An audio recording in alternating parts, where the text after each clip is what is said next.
अस्सलाम वालेकुम दोस्तों, आप देख रहे हैं मेरा YouTube channel travelogue by Hamza. आज हम बात करेंगे यूके वर्क परमिट के हवाले से। स्पेशली जो लोग हेल्थ केयर कैटेगरी में या जिसको हम होम केयर कैटेगरी भी कहते हैं उसमें अप्लाई कर रहे हैं, या जो लोग अप्लाई किए हुए हैं और उनको रिज़ल्ट नहीं आ रहा तकरीबन 2 माह से, 1.5 माह से या 3 माह से, उसके हवाले से हम कंप्लीट जो है डिस्कशन करेंगे। अभी जो लेटेस्ट अपडेट है यूके वर्क परमिट के हवाले से वो क्या है और आगे क्या चेंजिंग्स आने वाली हैं। तो वीडियो स्टार्ट करने से पहले अगर आपने मेरा यूट्यूब चैनल सब्सक्राइब नहीं किया तो सब्सक्राइब कर दें और बेल आइकन पर क्लिक करें ताकि हर आने वाली वीडियो आपको जल्द जल्द पहुंच सके। और इसके अलावा मेरे टिकटॉक चैनल को भी लाजमी फॉलो करें, उसमें भी मैं डेली लेटेस्ट जो अपडेट होती है अपलोड करता हूँ।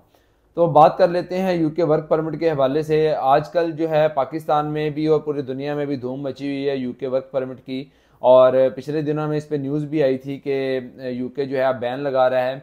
अब मैं आप सबसे पहले आपको रीज़न बताता हूँ कि लोग इसमें क्यों ज़्यादा अप्लाई कर रहे हैं। ज़्यादातर लोग, जिस तरह पहले स्टूडेंट कैटेगरी में यूके ने डिपेंडेंट अलाउ किया था, तो काफ़ी लोग ऐसे थे जो कि जिन्होंने वाइफ को आइट्स करवाया, वाइफ की उन्होंने स्टूडेंट वीज़ा लगवाया, और हस्बैंड जो है अपनी वाइफ की बेस पे एज ए डिपेंडेंट बन के चला गया, साथ बच्चे भी चले गए। ठीक है, अब जो है उसके बाद वो उन्होंने बैन कर दिया जनवरी से। अब उसके बाद जो है आखिरी ऑप्शन बचा यूके वर्क परमिट। अब वर्क परमिट में भी हेल्थ केयर कैटेगरी में ज़्यादातर लोग जा रहे हैं, और जो न्यूज़ आई है वो भी हेल्थ केयर कैटेगरी की है जिसमें वो बैन लगा रहे हैं। तकरीबन अप्रैल के स्टार्ट से इस पर बैन लग जाएगा, उसके बाद आप अपने डिपेंडेंट को साथ नहीं ले जा सकेंगे। अच्छा, अब इसके अप्लाई करने की एक और बड़ी वजह ये थी कि इसमें जो है NHS फीस जो होती है या IHS फीस कह लें, वो आपको नहीं लगती। NHS फीस जो है 624 पर ईयर थी पहले, और ये 31 जनवरी से इसको 1035 पर ईयर किया जा रहा है। अब हेल्थ केयर कैटेगरी में लोग क्यों ज़्यादा वीज़ा अप्लाई कर रहे थे, उसकी वजह यही थी कि उसमें आपको हेल्थ इंश्योरेंस नहीं देनी पड़ती थी, वो छोटे लिस्ट में आती थी ऑक्यूपेशन, और उसमें आप जो है NHS फ्री ही आप ट्रैवल कर सकते थे। उसमें ना आपको इंश्योरेंस लगती है, ना आपके डिपेंडेंट को, ना बच्चों को। अब उसकी वजह से लोगों ने अप्लाई किया, बहुत सारे लोग ट्रैवल भी कर गए, और बहुत सारे लोग जो हैं अभी वेट में हैं। अच्छा, अब जब इसके बाद बहुत सारे लोगों ने अप्लाई करना शुरू कर दिया और बहुत सारी बोगस कंपनीज बन गई, बहुत सारे लोगों ने कंपनीज रजिस्टर्ड करवा ली सिर्फ अपना सेल करने के लिए, क्योंकि जो हेल्थ केयर कैटेगरी का वीज़ा था ये तकरीबन 18,000 से स्टार्ट हुआ था, तकरीबन 17-18,000 से, और अभी ये तकरीबन 25 से 30,000 पाउंड पर पर्सन जो है ये चला गया। जो मेन एप्लीकेंट के पैसे हैं, मैं उनकी बात कर रहा हूँ, तो अभी 30,000 तक ये सेल हो रहा है। अच्छा, जब लोगों ने कंपनी रजिस्टर्ड करवा ली, लोगों ने फेक जो है शेयर्स इशू कर दिए, मतलब शेयर्स इशू किए, उसके बाद लोग ट्रैवल करके जब वो वहाँ पे गए, वहाँ पे कंपनीज ही मौजूद नहीं थी फिजिकली, क्योंकि जिस कंपनी का आपका शेयर्स निकला होता है, जिसको हम सर्टिफिकेट ऑफ स्पॉन्सरशिप कहते हैं, जिस कंपनी ने आपको स्पॉन्सर किया होता है, आप उसके अलावा किसी और कंपनी में काम नहीं कर सकते। तो लोगों को बहुत सारी मुश्किलात का सामना करना पड़ा। मेरे साथ भी काफ़ी लोगों ने कॉन्टैक्ट किया कि हम गए हैं 25,000 पाउंड दे के, 26,000 पाउंड दे के, लेकिन हमें वहाँ कंपनी पूछ ही नहीं रही, कंपनी है ही नहीं, जॉब भी नहीं है वहाँ पे, तो अब हम क्या करें। उसके अलावा ऑप्शन कोई भी नहीं बचता, या तो आपको वापस आना पड़ता है, या आपको अपना जो है स्पॉन्सरशिप चेंज करना पड़ता है। अब काफ़ी लोगों ने ये चीज़ें फेस की। इसके अलावा भी और कई वाक़यात हैं जो मेरे सामने आए, बहुत सारे लोगों ने फ्रॉड किया और लोग बेचारे नहीं ट्रैवल कर सके।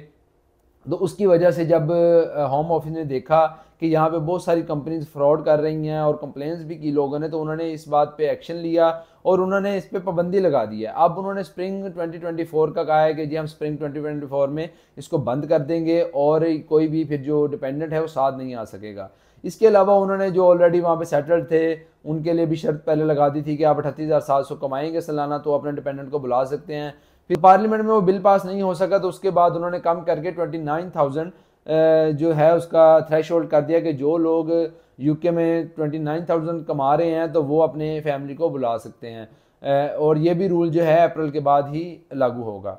अच्छा, अब हम बात कर लेते हैं कि जिन लोगों ने अप्लाई किया हुआ है और जो लोग वेट में हैं उनका क्यों स्पॉन्सर नहीं आ रहा। अब उसमें कुछ वजूहात हैं, 3-4 वजूहात हैं जिसकी वजह से अभी COS इशू नहीं हो कर रहे होम ऑफिस।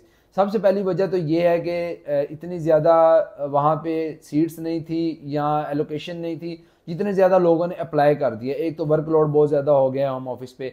दूसरी वजह ये है कि जब से होम ऑफिस ने सख्ती की है तो वो होम ऑफिस अब हर कंपनी को चेक कर रहा है। जो कंपनी भी केयर क्वालिटी कमीशन से रजिस्टर्ड नहीं है, होम ऑफिस उस पर सख्ती कर रहा है, उसको कह रहा है कि आप रजिस्टर्ड हों, और उसके बाद होम ऑफिस जो है वो COS इशू करेगा। अब वो जो होम ऑफिस है वो जिनके भी सीओएस अप्लाई हुए हैं, कंपनीज ने अप्लाई किए हैं, होम ऑफिस उनको चेक कर रहा है, उनको जो है प्रॉपर कंपनीज के जो इंटरनल अफेयर्स हैं उनको चेक कर रहा है, उनको देख रहा है कि इनको इतनी एलोकेशन की ज़रूरत भी है, इनको स्टाफ की ज़रूरत भी है या नहीं है, या ये सेल कर रहे हैं, या इसके अलावा जो ये हेल्थ केयर कैटेगरी में काम कर रहे हैं ये according to standards, UK standards है या नहीं है। तो उसकी वजह से काफ़ी ज़्यादा डिले आ गया है। तकरीबन समझ लें कि आप जिनके 2 मंथ से भी जमा है वो भी अभी तक होम ऑफिस ने क्लियर नहीं किए। ये क्लियर ज़रूर होंगे लेकिन अभी बहुत ज़्यादा सख्ती आ रही है, अभी सिर्फ वेट आ रहा है। और इसके अलावा अभी भी काफ़ी एजेंट्स ऐसे हैं और काफ़ी लोग ऐसे हैं जो लोग वर्क परमिट अभी भी पकड़ रहे हैं हेल्थ केयर कैटेगरी में।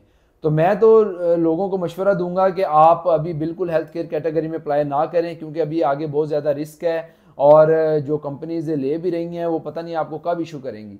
मैं भी हेल्थ केयर कैटेगरी के करवा रहा था और मैंने काफ़ी जमा भी करवाए हुए हैं और मैं भी वेट में हूँ, लेकिन अब मैं न्यू कैटेगरीज जो हैं स्पेशली हेल्थ केयर में, इसमें मैं नहीं कर रहा। अभी मेरे पास ऑफिस मैनेजर है, टेली कम्युनिकेशन में है मेरे पास टेली कम्युनिकेशन ऑफिसर, इसके अलावा जो है मेरे पास salesman, ice cream shop, pizza shop, इस तरह के मेरे पास जो स्किल्ड वर्कर वीज़ाज़ हैं वो अवेलेबल हैं।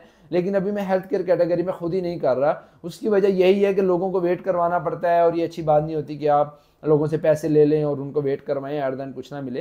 तो ये तो उन लोगों को मशवरा है कि जो लोग अभी भी हेल्थ केयर कैटेगरी में जाना चाह रहे हैं तो वो अभी फ़िलहाल अप्लाई ना करें, क्योंकि वो पैसे दे के भी फंस जाएंगे और खुदा न खास्ता ना आया तो फिर उनके लिए मसला बनेगा।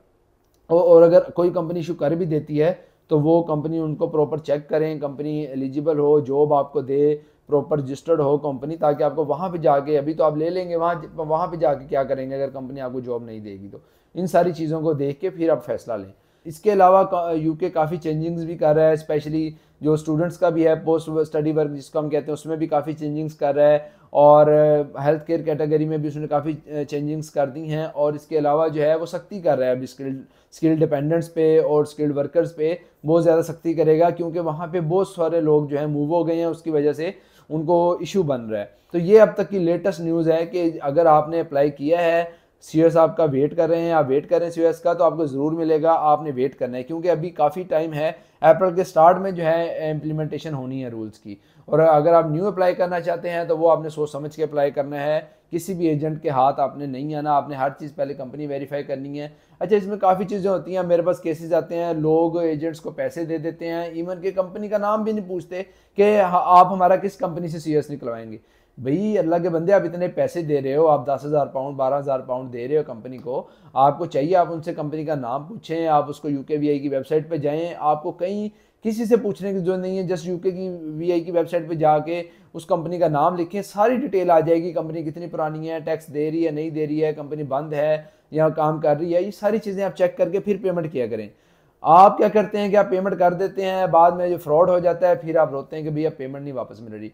तो बराए मेहरबानी अपने भी पैसे सेव करें, क्योंकि ये जो वीज़ा की फील्ड है इसमें हमारे जो पाकिस्तानी भाई हैं, बस अल्लाह माफ़ करे, इन्होंने जो रियल एजेंट्स हैं या रियल कंसल्टेंट्स हैं उनका भी नाम ख़राब किया हुआ है। और ज़्यादातर लोग फ्रॉड करते हैं, गलत बयानी करते हैं, गलत बात बताते हैं, पैसे ले लेते हैं, बाद में वीज़ा नहीं देते। तो लोग बेचारे बहुत मजबूर होते हैं, लोग बेचारे अपना घर बार बेच के, गाड़ी गोल्ड बेच के जा रहे हैं। मुल्क के हालात ऐसे हैं, हर बंदा अपने बच्चों का फ्यूचर सोचता है। तो मैं एजेंट्स को भी कहूँगा कि आप मेहरबानी करें, आप लोगों का इस तरह अपने फ़ायदे के लिए लोगों का नुकसान ना करवाएं, किसी की बददुआ ना लें। और जो लोग अप्लाई कर रहे हैं वो हर चीज़ जो है उसको पहले वेरीफाई करें, फिर आप किसी को पेमेंट करें और साथ उसके प्रूफ्स भी लें, स्टाम्प लें, चेक लें, इस तरह की चीज़ें करें। तो मैं उम्मीद करता हूँ ये वीडियो आपके लिए बेनिफिशियल साबित होगी और आप जो है अब वर्क वीज़ा सोच समझ के अप्लाई करेंगे और इंशाल्लाह जो लोग वेट में हैं उनका भी वर्क वीज़ा लाजमी निकलेगा। थोड़ा डिले है लेकिन आएगा ज़रूर इंशाल्लाह। बाकी अल्लाह ताला सबके लिए आसानियाँ करे। मिलते हैं इंशाल्लाह अगली वीडियो में। अल्लाह ताला सबका हामी नासर हो। जज़ाकल्लाह। अल्लाह हाफिज़।